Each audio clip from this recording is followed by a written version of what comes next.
एक छोटा सा गांव था, हरे भरे खेतों और मीठे पानी की नदी से घिरा हुआ। शिवम गांव का सबसे ईमानदार और नेक इंसान। हर कोई उससे प्यार करता था क्योंकि वो बिना किसी स्वार्थ के दूसरों की मदद करता था।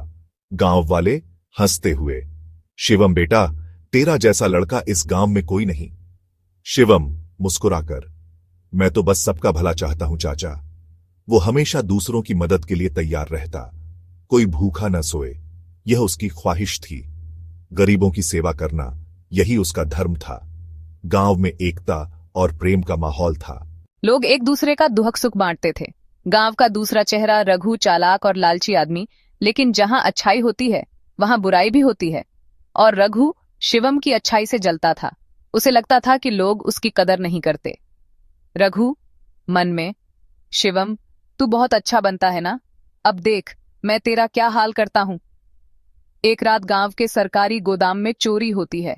रघु चोरी करता है, लेकिन सबूत के तौर पर शिवम का गमछा वहां छोड़ देता है।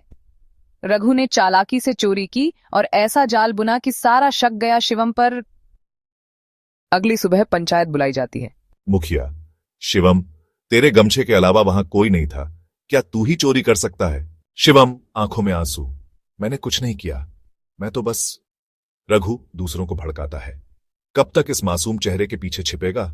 सबूत साफ है। सब लोग हैरान थे, पर सबूत और माहौल ने शिवम को दोषी ठहरा दिया। शिवम को गांव से निकाल दिया जाता है। शिवम चुपचाप अपना सामान बांधता है। मां रोती है, मां तू बोलता क्यों नहीं बेटा, तुझे बचाने कोई नहीं आया। शिवम धीरे से, कभी कभी सच्चाई को वक्त के सामने झुकना पड़ता है मां, लेकिन वो मिटती नहीं। 3 महीने बाद गांव में नया अफसर आता है। कुछ ही हफ्तों बाद गांव में एक नया अधिकारी आया, जो जांच में जुट गया।